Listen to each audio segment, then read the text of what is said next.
Drivers, start your engines!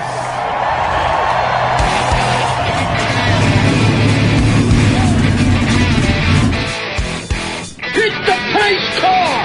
What for? Because you hit every other damn thing out there, I want you to be perfect! When I'm driving, I got a guy on the radio who talks to me. It's him, but he talks to me. Well, I wanna be a race car driver, pretty girls eating from my hand, yeah. Wanna live a life of fun and danger, no sweating working for the man, alright. Good evening, race fans. Welcome to the Hoobazoo Radio Network and welcome to the Drafting the Circus program. My name is Frank Santoroski. I'll be your host for the next hour as we talk about the racing news and the races from this past week and then preview next week. Joining me in the studio, Luis Torres, Richard Youden. Fellas, how we doing? Good, thank you. Not too bad. Not too bad. So let's go ahead and lead off with NASCAR. We've been shuffling NASCAR to the end of our show lately, and so we'll show the NASCAR boys a little love this week and lead off with them, since there is some really compelling NASCAR news that broke last week and some more that broke today. As you may have heard, the Brad Keselowski going to Roush Racing as a part owner has been reported by a number of very credible journalists, although not officially announced by either team. And Brad won't say anything himself either, but a lot of credible sources say that that's a done deal. But we don't know that it's a done deal because it's not official. However, what is official is that Chip Ganassi sold his Cup team in its entirety to Justin Marks and Trackhouse Racing, and one of their other partners there at Trackhouse is also Pitbull.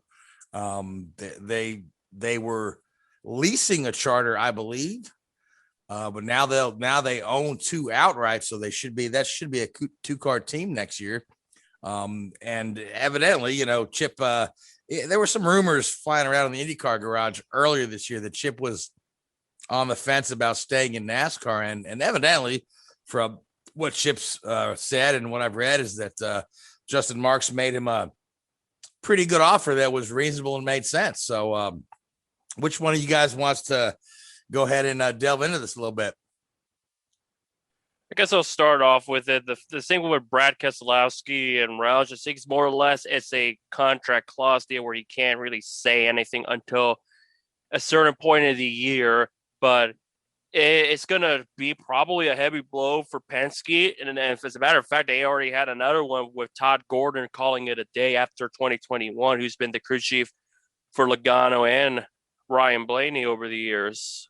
So it's going to be, not only they're going to have to go through that, but they're going to lose their most experienced driver to go to another Ford camp in Roush, which they're slowly getting it together with Chris Buescher and Ryan Newman. I think it does help the fact that you have two drivers that know how to take care of their equipment. You have one guy trying to get into the playoff spot by points, but he's had a tough stretch. Keselowski's, I think, is more or less looking for change it, get back to the ownership, because he's done it before in the truck series with success, but he couldn't continue with it to keep it sustainable, because in 2017 he had Chase Briscoe and Austin Cindric, both at the time unproven drivers in NASCAR. So we'll see how it does, but the problem they're dealing with is Ryan Newman. Will he continue?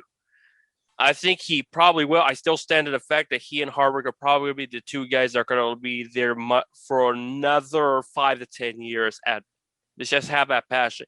I'm not sure how accurate that's going to be, but I feel like they're going to be those two guys. Yeah, well, I think Brad is reaching a point in his career at his particular age that he's looking for the next step in his career.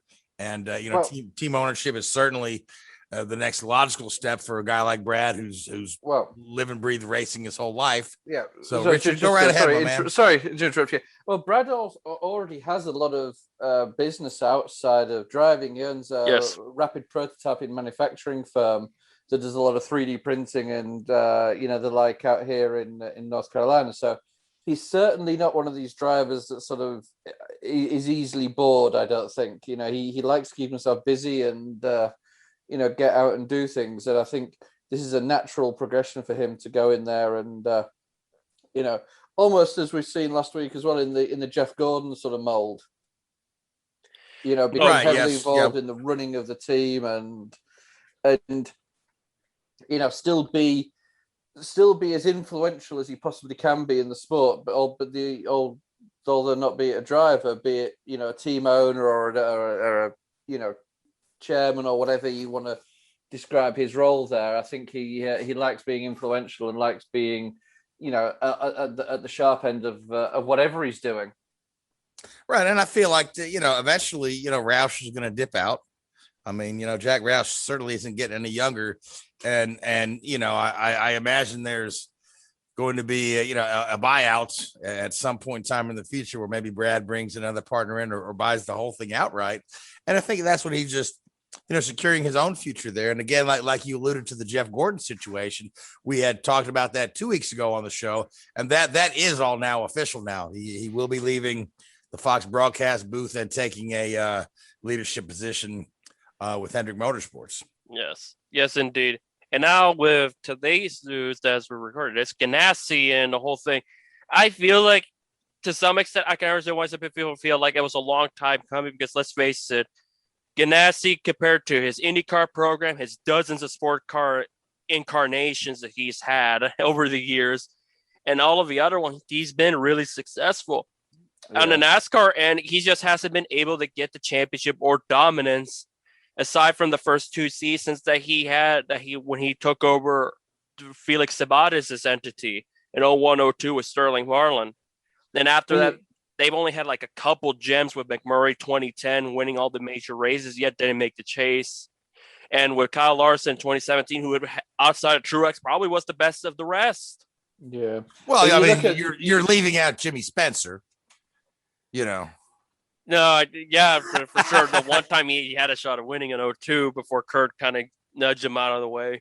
Right. And of course, I always thought that Montoya was pretty interesting in that car as well. I mean, he had some really good runs. He won a couple of road course races, nearly won the Brickyard 400.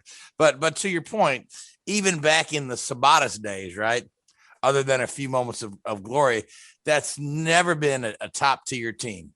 They've always been either like right on the cusp or struggling to stay mid pack. So, Chip dipping out at this point, I'm not. I don't blame him. He's picked up the Extreme E team. He's got his Cadillac program is fairly strong. He's expanded to 4 cars in IndyCar, so he's got a lot on his plate. So, yeah, and I think this shows you the only disappointing thing is that rather than gaining a car with Trackhouse having a second, we're going to lose the car for the lack of better terms, because that leaves one current Ganassi driver maybe guaranteed to go to that second team, and that's either going to be Kurt Busch or Ross Chastain, or somebody not named.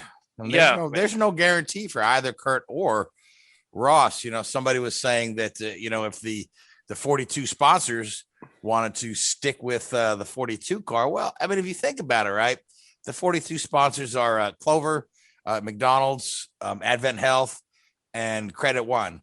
And they were all existing sponsors on that team before Ross Chastain took that car over. Those sponsors are aligned with Chip. They're not aligned with Ross Chastain. Yeah. I mean, what's the possibility? Suspension. Right. And what's the possibility that Chip entices one or more of those sponsors to say, hey, take a look at my guy, Alex Palou here. This guy's leading the championship, winning races. Take a look at the fact my IndyCar team, the 4 teams I have, 3 of them have won races, and I tell you what, you'll get in here for less money than NASCAR, and maybe look pretty on a IMSA car, because right now it's just certainly an old gray Cadillac, which there's no problem with it. I mean, the last time we saw a full-fledged gray sports car was the Mercedes, and it turned out well. But it could help them too, like Kevin Magnussen and all those folks down there. But to your point, exactly, would they want to go to IndyCar if interested? Because imagine if McDonald's comes back to Indy in American open wheel racing. McDonald's is what's synonymous with dominance in Champ Car with Bourdais. Certainly, that whole deal was a very interesting business-to-business deal. Also, though, I don't know if you recall that was the Newman Haas team they were sponsoring. Right about that same time, all of McDonald's salads came with Newman's own salad dressing. Yeah. There was a little, you scratch my back, I'll scratch yours a little bit, but that certainly, and they McDonald's stuck around. They sponsored Canon for a while in was it a Forsyth car? Yeah, the outsider Forsyth car, because the other two cars were players, and yet there's that one McDonald's car. Yeah, well, didn't he have a different engine? One was a Honda, and the other two were Mercedes. I believe so. Yeah, it was really a weird little deal. Yeah, but having McDonald's back in the series will be neat. I mean, yeah, I'm sure McDonald's will be happy to align themselves with somebody like a Scott Dixon, or even Alex Palou, or heck, a Jimmy Johnson. You know what I mean? But I mean, that's all neither here nor there. But what we do know is that Daniel Suarez is signed on for 2022. So which is good. Suarez will be in one of those cars. And then the other car, whether they decide to keep the 1 or keep the 42, I don't know which number they'll keep. But like I say, Busch and Chastain are certainly in the frame there. Busch has the nice relationship with Monster, which and they are aligned with Kurt and not with Chip. So, so it'd be interesting to see, unless, somebody entirely different comes in there and then Pearl Ross is looking for work. Yeah, it's going to come at an inconvenient time, because he was going to look good at Pocono, but then gremlins happened, especially the second one at tail end, where he had mechanical problems. But Nashville, he really delivered his best performance in Cup to date. So I think now more than ever, he's going to have to really put runs like that if he's going to be a worthy candidate for it, because there's also still that possibility of 23-11, which they finally got their top 5, let alone a top 10 this season with Bubba as the second Pocono race we'll discuss more later. They might want to, they still talked about maybe them going to a second team, and Kurt could be a candidate as well. Because what Kurt brings to the table is kind of like similar to Alonso, minus the quote-unquote toxicity. He makes cars look good when they probably shouldn't have be, or make teams better. When he came into Phoenix Racing, they had one of their better performances. It's just Kurt's attitude, and also the team were not ready to mesh well, to be on par with the big boys. Goes to Furniture Row, did really good. Goes to Stuart Haas, that 41 team. He got it together. Ganassi, they're showing consistency. That's the thing about, good results, performance, but the consistency is still lacking. I honestly, I have a ton of respect for Kurt Busch. I had a chance to kind of meet him and speak with him when he ran the Indy 500 a couple years ago, when I was covering the 500. And I just really was impressed with the guy. I'm like, here's a guy who's got his stuff together. Here's a guy with a great head on his shoulders. Here's a guy that takes a good approach to stuff. So, that's a guy you would want, when you're trying to build a new team. So, but my other question now, he was the one guy. So Kurt Busch was the one guy that Richard Childress always wanted in his team, because he said that he reminded him most of Dale Earnhardt in the way that he drove a car. That's high praise. It's high praise from Richard Childress. And Trackhouse is with ECR alignment, which more than likely they probably might stick. And I think honestly they should probably stick together. And who knows? Maybe Kurt ends up with RC. Who knows? Who really knows if they have the budget? Of course, Kurt has sponsorship, but how much will Monster be invested on probably getting RCR back to a 13 if he goes? If we're nowhere near talking about RCR quite yet, as far as and the problem is next year the costs skyrocket next year for all the teams with the new. And the new car and the charter's being around 10 million to get one. So everybody. That's what's keeping Earnhardt out. Yeah, it's definitely. Good time. The common chassis is going to, the universal chassis basically is going to reduce costs. But it will eventually. But the first couple of years, it's going to be astronomically expensive. The teams to buy them all. Yeah, it's going to be a lot of money up front. Now, my question is, maybe Richard, you know this, maybe Louise, you do. The charter that Trackhouse is currently leasing, who owns that charter? Because that's going to be a floating charter. That was a Spire one. That's one of when Colley got the 2 charters from Spire, one of the 2 from Spire came from the 99, because they were on lease. Because as I think, if I recall, I mentioned the 77 charter was the 95 of Levine family the year before. The one in the 99 has was the 77 from the year before. It's kind of interesting how numbers switch, but this the original, you get my point. The 99 was the 77s from the year prior, and the 77 right now was the 95's charter. Yeah, so you can see somebody picking up that charter. You got a couple of unchartered guys there at the back of the field. I don't know that they've got that kind of scratch to lease the charter, but that is another floating charter that and like you said, 23XI is looking to expand to 2 cars. Maybe they can lease that charter. Hey, there's gonna be a all-out battle. Who gets the charter? Will the 51 lose the charter because they're the bottom of the points? Will they end up being bottom of the points for the 3rd straight year? Because if they do, NASCAR have the right to pull that charter away, and perhaps they could give it to somebody. I don't know, maybe a JTG Racing. I don't know how they're going to do it because we've never been in that position before, where somebody loses a charter because they were in the bottom 30, dead last in among the 36 teams for 3 straight years. Yeah, it's gonna be a very interesting, silly season in NASCAR for sure. Then of course there's the question of, the 2 car, if it's vacated by Keselowski, does that mean that Hendrick goes ahead and jumps right to the 2 car and skips his season with the Wood brothers? And then keep DiBenedetto. Does Matt DiBenedetto get to keeping that car, or are the Wood brothers going to hold Penske to the deal and say, no, we want Austin Hendrick? That's going to be a curious thing because we got that. We also have how many more cars we're going to have, because I feel like with today's announcement, it's going to be about the same 38, 39 cars, maybe 40. But with today's, I thought we're going to have at least more than 40 cars on a weekly basis trying to go for full-time competition, because I think GMS is only a limited schedule next year, if I recall. Which people forget that GMS are also going to dive in the Cup, but the question is, I think more likely they're part-time. I haven't fully checked because it's been a hectic couple of weeks, especially this week alone with all that stuff that I'm dealing with personally, but we'll talk about that some other time.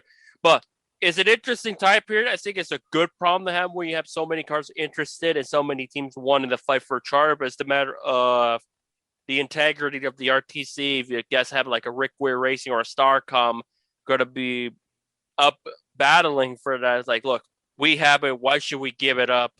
And all that. It's going to be I feel it's going to be a nasty development over time. And just to show you that 36 teams, it's like we've gone beyond that. It's time to let go, but that's not going to happen. But the thing is, with this whole charter scheme, the teams, they voted for it, for want of a better word. They instigated it all a few years back now, and they were privy to the writing of the rules and in agreement to the rules, and they all know how the game's played. And if they're gonna start trading charters and moving them all around and trying to play silly games with it, that's not why NASCAR introduced the charter scheme. It was to protect the owners and to protect the sport. And if they want to start screwing around, buying them and selling them and then leasing them and then doing all this other stuff, and that's where you look at some of the smaller teams who are, and I'll be honest, I don't know what the internal thought is within NASCAR, but you take Rick Ware Racing now, as you say, they're on the verge of forfeiting a charter by finishing last, for 3 years in a row, whatever it may be. And, I know they've leased out and sold and, begged and borrowed with a lot of their charters. I imagine that NASCAR would not be too unhappy if Rick Ware disappeared. He has a certain reputation in the series, and you look at, the guys like, the 2311 team and what Trackhouse are doing now. They're far more established, and also you look at Colleague coming in. You look at these teams and you see, okay, well, these guys are trying to do it properly, and they're putting money up and they're investing and they're trying to make a real go at it. I mean, Trackhouse, Ganassi wouldn't have been sold for a pack of candy. That's there's going to be some serious cash thrown around there to make that deal happen. And I know the 2311 guys are putting a lot of money in, and Colleague has always put a lot of money in and act very professionally throughout their Xfinity growth. And Rick Ware just seems to want to do everything on the cheap, and NASCAR wants to get away from that. You look at, there's been some other teams, Rick Starcom as well was another example of that. Just trying to just get by, and that's not what NASCAR wants. NASCAR wants top-level professional racing organizations, and I hope this charter scheme, and as we're coming up for these renewal of charters, starts to filter out some of these guys, because they don't take it seriously. They're not in it for the sport, they're in it for themselves. Yeah, because right now, I think half of the original 36 are still with the original charter. And this includes number swapping, number swappings, like with Hendrick Motorsports, as far as the lineage is concerned. But it kind of shows you in 5 or 6 years' time, only half of them still have their original charter from day one. The other half are either shut down, like a Furniture Row, a Levine Family Racing. And as far as Starcom, 3 years ago, they had 2 cars. Now they've just been focusing on that one. But the thing is, it's just kind of like you have a driver that is trying to prove himself, but they thrust him into the spotlight way too soon than he ought to have. In Quinn Houff, he's been a little bit better. I say little. And then as far as Spire, it wasn't that long ago. Spire would be just kind of like worse than Rick Ware Racing. And now they're slowly putting the pieces together, as you see with Corey LaJoie, sometimes Justin Haley in their runs. So at least they're building, getting rid of that awful stigma they had when they came in as being awfully slow. And kind of like how you said about Rick Ware Racing, that's how they view them.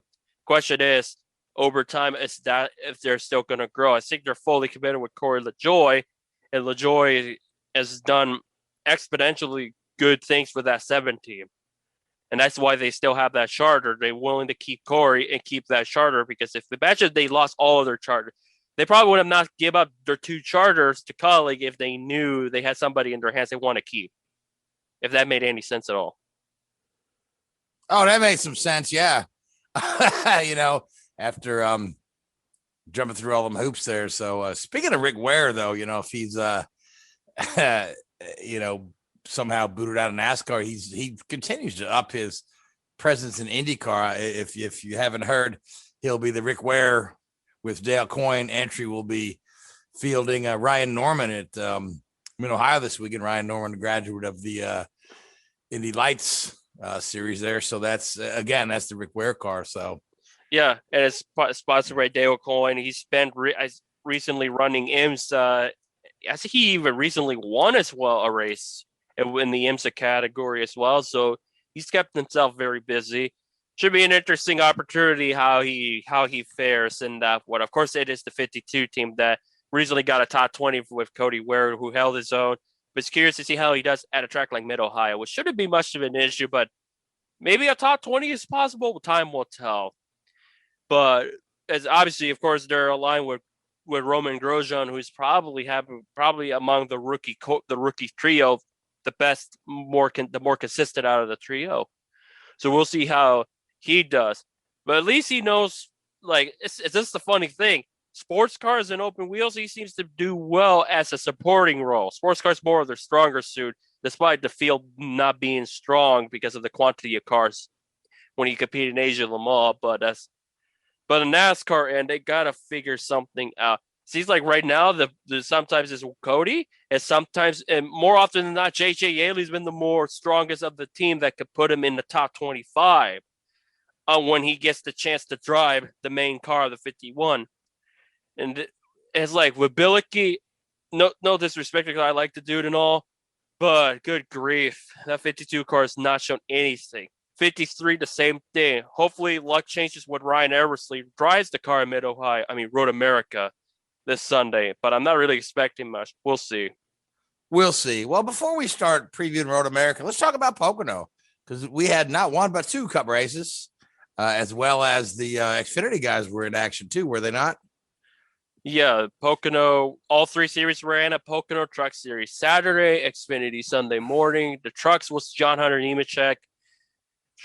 Xfinity was Austin Cindric over Ty Gibbs. As far as the Cup race, though, Hendrick Motorsports could have probably won those two.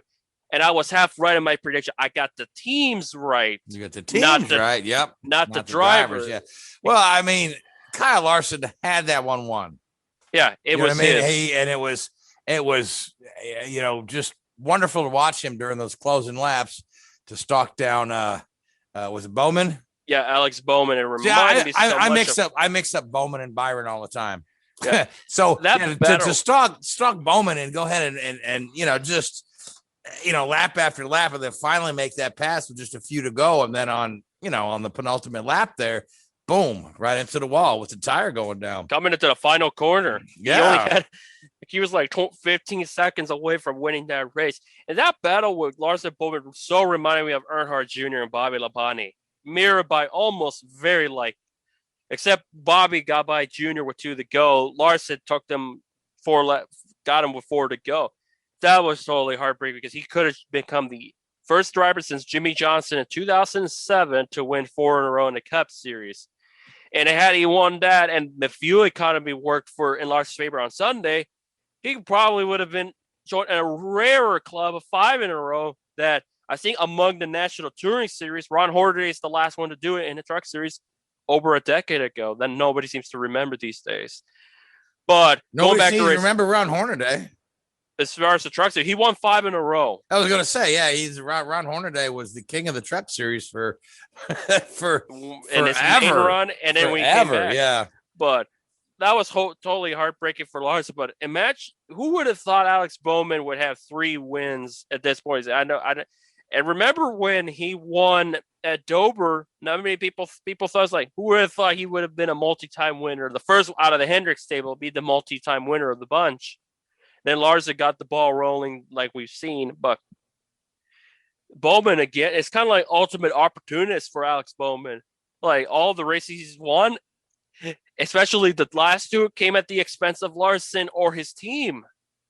Because those 2, Dover, it seems like Larson had this in the bag. Then Larson's crew had a tough pit stop, but with Bowman nailing it.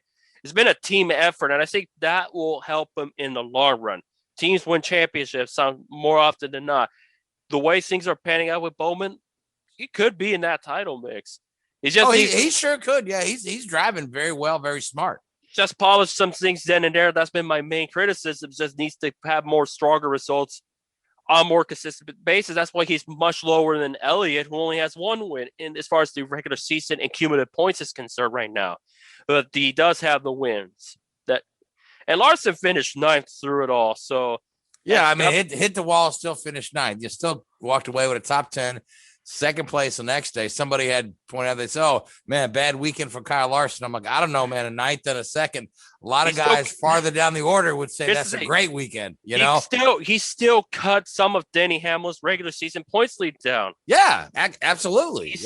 He still did, no matter what. And I think those stage points really helped Larson that one because, of course, the more stage points you collect, no matter where you finish, you'll probably still be getting more points than the guys 5 spots ahead of you.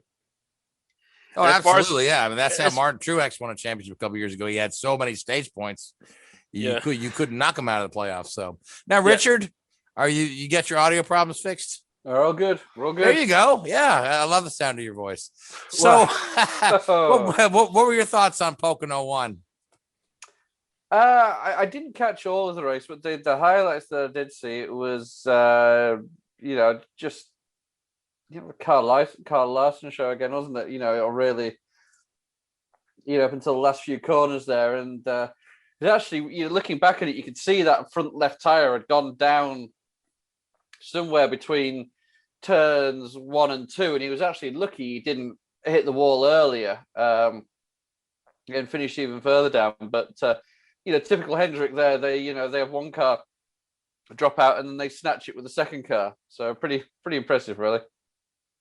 Oh, yeah, no doubt. Yeah, I mean, that whole team's on fire this year. Yep. So I guess, and it's so funny because a few years back, we were kind of questioning their choices of hiring all that youth. Well, I think it shows that. But, that's a couple of years on, yeah. If you pick up the talented drivers at a young age and there's no doubt in Chase and William Barron. Those are two of the outstanding. And Alex Bowman's done a very, very good job. I think probably certainly better than I expected when he took over the 88 or whatever, however that's structured. And of course, Kyle Larson becoming available last year and, picking up this year. They've saved a huge amount of money, in terms of driver salaries in the last few years, considering, what they used to have Jimmy Johnson, Jeff Gordon, and Dale Earnhardt Jr. I mean, those three drivers, probably their salaries was more than the rest of the field combined. And Dave, I know, I've spoken to a lot of people there, and I've spoken with them myself. They're investing heavily in their engineering facilities, and it's starting to show. Not by pure solid week in, week out performances. And it was a calculated risk, should we say, but it's one that's certainly paying off in the long run. Oh, it's paying off for sure. Yeah. I mean, I just vividly remember us talking about this as as all the big money guys, the big hitters were leaving the team and they kept hiring these young guys. We speculate, well, there's no real team leader there. It's down, and now it's just Jimmy. Yeah. So, but my gosh, these guys have all these young guys are really good. So, and that's, you've got to consider the future of the sport. These guys will be winning races for years and years to come. Yeah, obviously the big question is the new car. Of course, we'll see how they fare, because remember, this Gen 6 era, Hendrick has not been honestly never really been the strongest team. All things considered, it's been Penske, Stewart, Haas, and Gibbs this entire time, along with Furniture Row for the couple of years. Yeah, but now Hendrick are finally hitting their stride. Yes, they have 2 championships, maybe a third by the end of the year, but as far as being that strong powerhouse when they were in the COT days, and even the Gen 4, that was really not the case until just now. They're finally got it together. But you look at how they're doing it. They've stripped back their expenses, and at the end of the day, I don't care what you say. You need your engineering budget, and your engineering budget at Hendrick is probably the highest in the sport right now. And they're doing it right. And, even until, 3 or 4 years ago, they were still on the learning curve, because I think Hendrick were the last of the big teams to actually get one of these Hawkeye laser scanners, which NASCAR uses now for inspection. But, they obviously, and they were probably quite rightly in for some criticism at that point.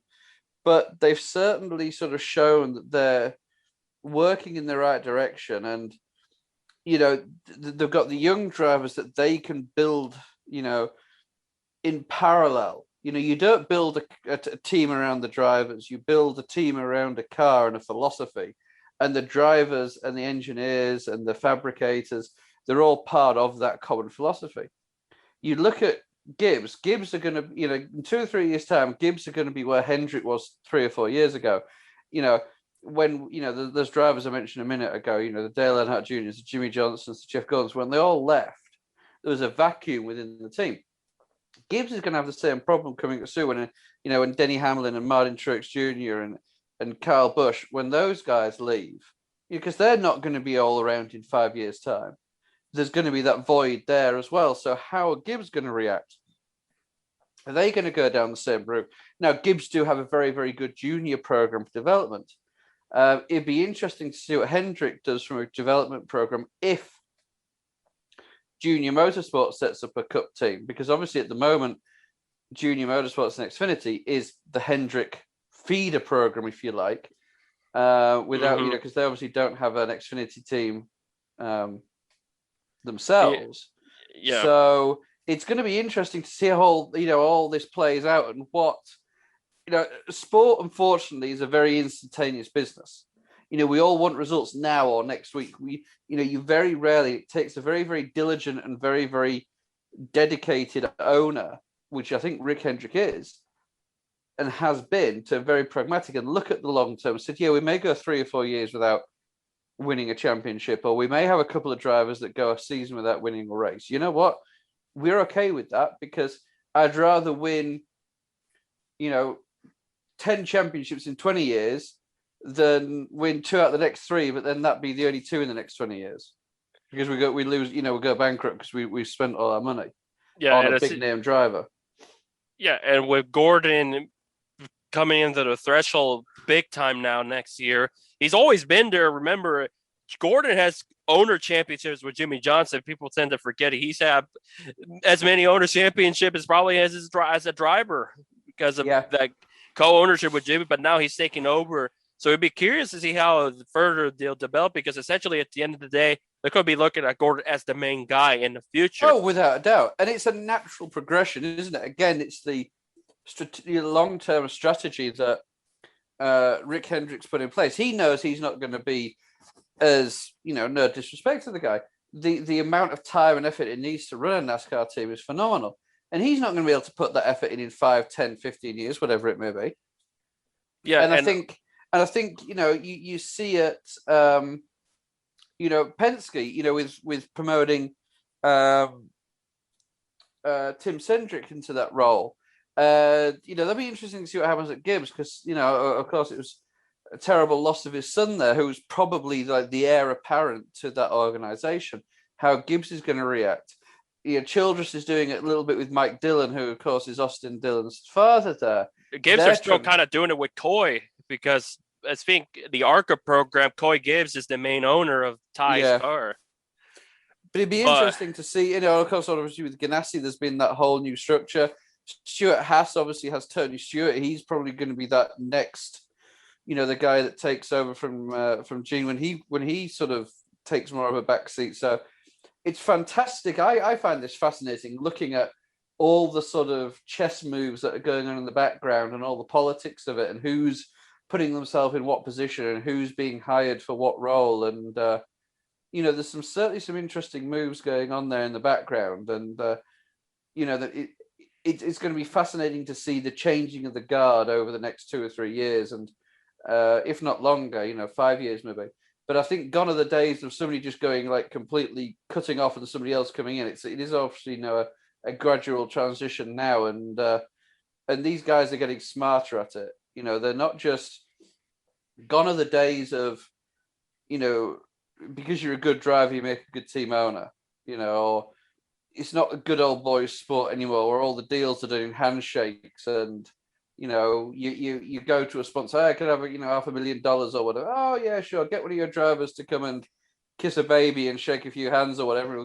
Those days are gone now. It's a business, and to see how it's changing is fascinating. And I think Jeff Gordon is great. He's very articulate. He's very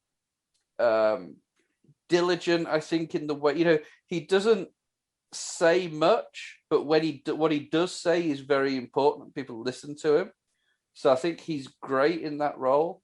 And I think it's going to be fascinating. Honestly, when you talk about it's no longer the old school, driver will make a good team owner as the sport evolves. You don't have to look any further than two race teams that come to mind. One being Richard Petty Motorsports, the other being AJ Foyt, to see two teams that were successful in an older model, but are struggling now. Yeah, because because I don't think they brought that new blood in there. No, this is an interesting thing that you point out here. You look at in NASCAR especially, who's successful at the moment and who's not. You mentioned one there, with Petty, and I raised another one in there, and I work for the guy, so I've got respect for him. But Richard Childress there, those guys, and Chip Ganassi to a certain extent, they're racers turned team owners. Yeah, and Justin Marks right now too. Let's not forget. But they're not businessmen per se. You look at Rick Hendrick, Joe Gibbs, Roger Penske, Gene Haas. All four of those, who are arguably the four dominant team owners at the moment, have all made their money outside of racing. Yep. So they know day one how to balance the books. Now there is a team out there who, you look at their board of directors, their chief financial officer, he's not an accountant. Their commercial director, he's not a guy who deals with sponsorship. They used to be pit crew guys 30 years ago for one of the drivers. They're in those positions not because they're good at what they do, it's because it's an old boys club, and that team isn't doing particularly well right now. Unsurprisingly, you would never have, Rick Hendrick appointing somebody without cause. Rick Hendrick would have no issue turning around to Jeff Gordon and saying, "You're not doing a good job. You're out." No, no doubt about that for one moment. So it is a business, and people don't realize that. They really, really don't. And it'll be fascinating to see how it grows and develops and sort of, where we are in 5 or 10 years' time with the sport, with this more professional outlook on it. It may not be as dramatic from the fan standpoint, because as a business owner, you don't want your drivers fighting or being suspended or all of this crap that goes on that the fans love. You want results. So it's going to be interesting, really interesting to see how that dynamic changes. And it is, but it'll be interesting to see where it is in 10 years. Yeah, I mean, there's a couple other really good examples out there that you could point out, like let's say Mario Andretti, for example, right? Mario had never ever wanted to be a team owner, right? But he's always said, he goes, Michael had this head for business since he was young, and he was interested. He was always interested in the business side of the sport, and then Michael's been a pretty darn successful team owner in his post racing years. But it's something Mario never felt. Mario said he just wanted to drive the car. Yeah. But he, Michael actually, he went to business school while he was running in the SCCA, and he owns various other businesses other than the race team, and he's been quite successful with that. And now Justin Marks, Louise, you had mentioned him, and that's our the new owner of Chip Ganassi. What's his background? I know a little bit about Justin. I've seen him drive here and there.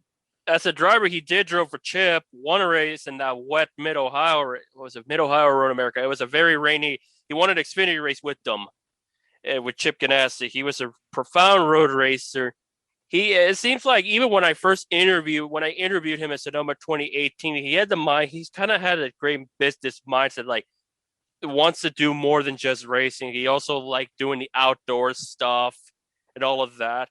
But even when he retired from driving, call it a career, when I saw on social media, it seemed like he understood the speed, understood the sport, some of the issues, kind of like got it.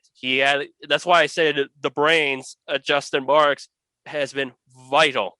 And also he's still young and all that. Obviously, we still have like real young owners like George Steinbrenner, the Fort, and also Sam Hunt on the NASCAR side that Ferrucci has been driving for this year.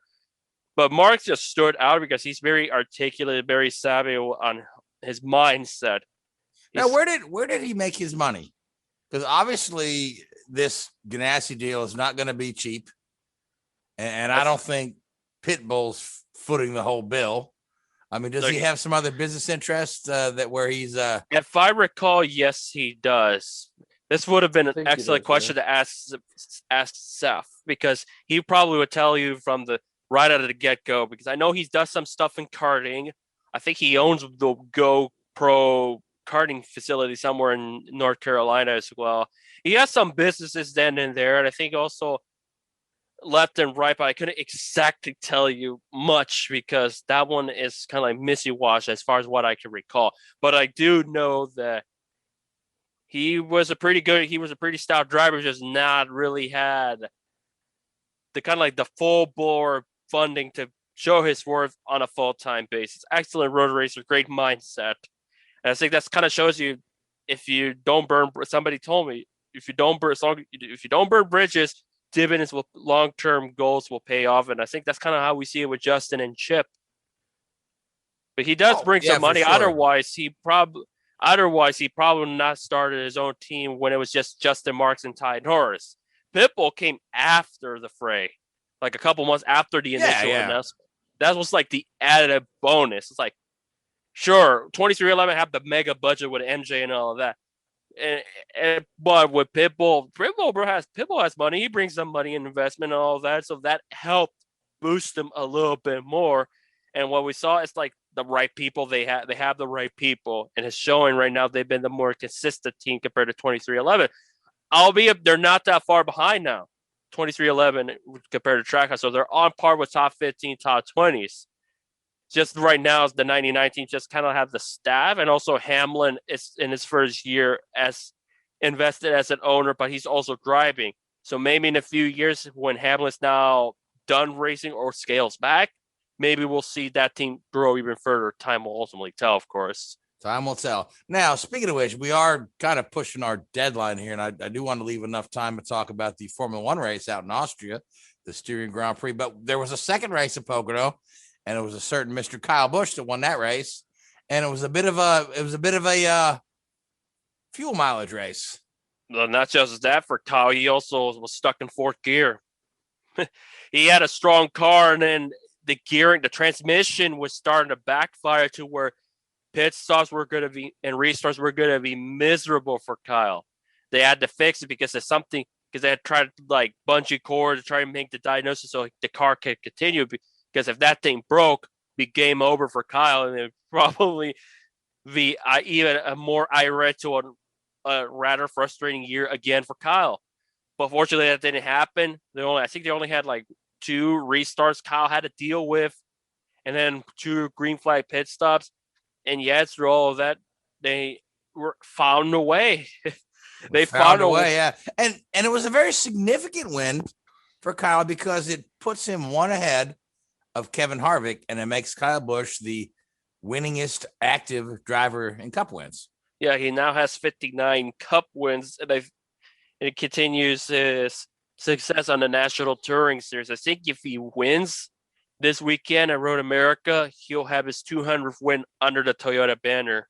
He already has well over 200 National Touring wins, but for Toyota, it would be 200 should he win. I think should he win this weekend. But no, this was like, well, I consider one of the more defining Kyle Busch wins in his career in the Cup level. The fact that he had all the issues he dealt with and put himself in excellent position to go for the win and be ahead of Kyle Larson, whereas William Byron, Brad Keselowski, and Denny Hamlin could not make it on fuel. Kyle still preserved, and got the job done. I think I wouldn't be surprised if there's lessons learned from when he ran out of fuel several years ago, the one that Kenseth won on a fuel mileage. Or maybe the transmission woes maybe helped him a bit. But for no, luck was definitely on Kyle Busch's side this time around when things were looking like it's not going to happen. And the car finally broke, and also I think fuel as well when he was done doing the celebrations, because he had to coast it as much as possible. He had enough and a big old lead at the end of the day.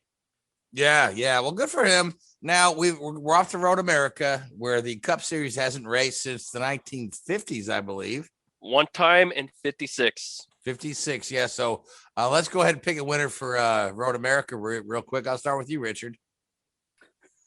Chase Elliott. I was going to say it's hard to look past Chase Elliott on a road course. Yeah. Louise, who do you like? I'm going to go with William Byron. He had, we saw in Sonoma the past 2 times out of the last 3 years. Yeah, he got taken out late in the race for all that mess, but I would not be surprised if Byron is in that mix. I think Byron could get it done. All right, and I'm going to go with Martin Truex, another guy who's pretty darn good on the road courses there, and he's needing to win. He's scratching at it. So now, Richard, Formula One was in at the Red Bull Ring, and it was the Red Bull cars. The Red Bull car at the front, Max Verstappen, pretty dominating performance. Almost made it a little boring. It was kind of funny that the Red Bull Ring was boring and the Ricard race was interesting. But go ahead, take a few minutes and take us through the Styrian Grand Prix. Yeah, it was probably not as eventful or as exciting as you'd hope. Really, you come off the French Grand Prix at Paul Ricard, which is normally a sort of a bore fest, and actually it was the other way around really this time. Valtteri Bottas managed to spin in the pit lane on Friday, which incurred him a three three-place penalty on the grid for Sunday. So Verstappen got pole, Bottas was second, Hamilton was third after Hamilton made a mistake on his flying lap, but then with Bottas's penalty, that moved Hamilton up to second, and Norris was third there. And it was a pretty relatively non-eventful race, really. Max got the lead, Hamilton was second. You heard on the radio all the talk about tires and tire management and stuff like that. We need to get away from that desperately in the sport. We desperately need to get away from that and allow these guys to race properly. But it was a dominant performance by Red Bull, really. The bit of action. The fact George Russell had a fantastic weekend. Qualified in 11th, started 10th after Tsunoda got a penalty for blocking Bottas, I think it was. And then Gasly and Sainz came together on the first lap, and that meant George Russell was running in 8th, I think, for a while there, and was keeping up with Alonso and putting pressure on Alonso there to maybe get in the top 7. But unfortunately, had a pneumatic air leak by the looks of things, which would have affected his gear shifting and his transmission. And again, unfortunately, so disappointing for George. He had to retire the car. And I'm pretty certain if he had finished the race, he would have scored his first points for Williams. And devastating for those guys because they're really starting to make progress. And George is driving fantastically well. I mean, if any of the top teams, and I'm not necessarily pointing out Mercedes here, but if any of the top teams are looking at him, then they must be continually impressed by his performances here. There was a slightly sort of strange situation where Charles Leclerc actually won Driver of the Day for a drive from the back of the pack, but the reason he was at the back of the pack is because he chopped Pierre Gasly's rear tyre to shreds, which put Gasly out of the race, broke Leclerc's front wing, and Leclerc had to go back to the pits for a new nose. So it sort of was almost a lap down at the end of the first lap. And hey, he drove a great race to get back to where he was, but at the end of the day, it was his own fault he was there. So it's a little bit of a quirk, but he even clipped Raikkonen's swing later on, and they made a joke like, "Well, everyone but Raikkonen and Gasly would vote for him." Exactly. Yeah. Wrecked another good day for Gasly. I mean, yeah, I was just saying. I didn't say, you know me. I'm a Pierre Gasly fan. Oh, can't say enough good things about that guy. But I mean, Leclerc. I mean, that guy's got so much talent and so much potential. I just hate the fact that the Ferrari is just lagging behind the other teams there. And I'm just really interested to see what they do with the 2022 rules to see if they come out of the box a bit stronger. Again, Ferrari seemed, you go back to 2019 when they had their engine irregularity. You're not allowed to say they were cheating. They had an irregularity. And, they struggled last year. And then this year, you look at Monaco and Azerbaijan, they were suddenly quick. And then post-Azerbaijan, new tire pressure regulations came in, and that dropped them back again. So they seem to fall victim to all of the little regulation changes that the FIA and Pirelli throw at them. And gone are the concept that the FIA was, the Ferrari International Assistance, back in the early 2000s when Schumacher was there. So they even earlier on than that. Yeah. They have struggled a little bit, and you do hope that they've got can produce a competitive car next year. But you look at, I mean, goodness me, you could name 4 or 5 guys. You look at, Verstappen, Leclerc, Gasly, Russell. You can even put Carlos Sainz in that, Lando Norris in that group. Formula One is set for the next 10, 15 years with some of the talent that's out there at the moment. And we're not waiting for that talent to appear. They've already appeared. And it's fantastic to see. So, the sport's in good hands. And we're back off to the Red Bull Ring this weekend for the Austrian Grand Prix as opposed to the Styrian Grand Prix. And, so who do you like for that? You think Max goes back to back? You certainly can't look past him. I mean, I don't know if they're running the same tire compounds. I hope they go one softer. I hope, because they were on the middle 3 tires of the 5 available for last week. I hope they go to the 3 softest available compounds just to please make this a 2-stop race. Please, please, please get rid of 1-stop Formula 1 races. It is dire. Make it a minimum 2-stop race. Make the is it a 2-stop? Is it a 3-stop? Make it interesting. Give the drivers the ability to push the car and push their skills to the limit. Because at the moment, they just don't have to do it. They're just good tire management, not necessarily flat out, racing. And that's not to say you wouldn't still get the same set of guys winning, because the same set of guys that are very, very good at tire management also tend to be the fastest guys out there as well. So, I really would like to see them be able to push the cars, and hopefully, going with a softer tire would allow that in a sort of perverse way, because they know they can't stretch it. If you know you can't stretch a tire to a 1-stop, then you might as well push it hard and make a 2-stop race out of it. So I expect you'll see something very, very similar to what we saw last weekend. All right, so you're picking Verstappen? I think you've got to. Okay, and Louise, you're picking? You got Verstappen, I think. Let's go for Bottas. Okay, and I'll go with Perez, which means Hamilton will win the race. Since none of us picked him. Now, IndyCar is off to Mid-Ohio this week, which is, a little bit of Scott Dixon's playground. And Scott has been consistently finishing well, but he hadn't had a win since early in the season.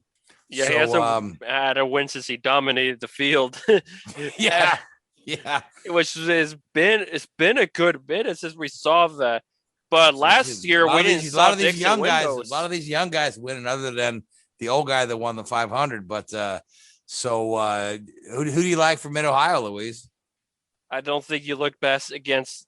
I don't think you can go against the Ganassi cars, but I feel like Joseph Newgarden's sense of urgency will finally prevail, and he'll get himself the win and finally put Penske back in the victory circle. And real quick, to make note about Mid-Ohio, Felix Rosenqvist and Rinus VeeKay both will be back. They've been medically cleared. Santino Ferrucci will make his 4th Rahal Letterman start of the year. And, of course, we mentioned Ryan Norman earlier. Ryan Norman will make his debut, yep. Yeah, so it should be a pretty interesting race. But, yeah, as much as I feel like it could be a Ganassi race, I think Penske will finally break through. Kind of like last year with Will Power when he won the first one. Yeah, you can't keep Penske down too long. But that being said, Richard, who do you like for Mid-Ohio? Pato Award. It could be anybody, couldn't it? Really, at the top end there. Let's go with Award. And I'm gonna go with a guy who tested there the other day and couldn't stop talking about how much fun it was to drive in Mid-Ohio, and that would be a certain Romain Grosjean. I'm gonna say that because he's been nipping at the bud on these road courses, so I think he finally pulls one off and gets the win. So that'll be this weekend. So Road America for NASCAR, Austria for Formula One, Mid-Ohio for IndyCar. Another packed weekend. There'll be another SRX race. Yep, on Saturday night. Lucas Oil Raceway Park. Tony Stewart won the race at Eldora. Had a fantastic battle with Cody Swanson, who ended up second in that event. And Paul Tracy and Bobby Labonte feuding is an actual thing. Of all people, picking on Bobby Labonte. Why? Because he's Paul Tracy. Of course, I know that. It's like it's funny though. It's like he didn't even attempt to get by Bobby. He just flat out dumped him at his brightest day. I've never seen somebody that dump. Oh, it's fun. Yeah. That's the thing. And the other thing, didn't Marco Andretti win one of the heat races? Yes, he did. Yeah, so good for Marco. That guy is not seen a checkered flag in a while. 2011, I think. Yeah, he hasn't won since 2011. Of course, he won an Indy 500 pole last year, but other than that, he hasn't won that many races. Pole is one thing, but checkered flag, even though it's just a heat race. Yeah, good for Marco, because he's trying to he stepped away Try from different things. Yeah, stepped away from full-time IndyCar racing and trying a few different things. So hopefully he's having fun with this. And Elio has really Elio had a pretty darn good showing on dirt. He adapted quite well. Honestly, if you put him in a Chili Bowl, if interested, or a major dirt race, I think he can probably hold his own. It'll be a neat challenge to see him do it. After what I saw, I mean, Elio is proving that age is only a number. Yeah, exactly. I mean, that guy. Yeah, I mean, the Indy 500 run this year still. I mean, I've watched it like a couple of times again. It's just still, his level of skill that he used to wrestle that race away from Alex Palou. Fantastic. Yeah, I love it for the old guys. It's been a because I'm one of them. And it's been a month now, and I should seriously start writing that blog about my 500 experience. Yeah, you should. I haven't had time. All right. Well, speaking of time, we are out of it. So I want to thank you, Louise. I want to thank you, Richard. I want to thank the Hoobazoo Radio Network for hosting us. I want to thank Spreaker, iHeartRadio, Google Podcasts, and YouTube. And I want to thank you folks that listen to us. Until next week, good night. WHOOBAZOO, that's Hoobazoo.com. Enter website.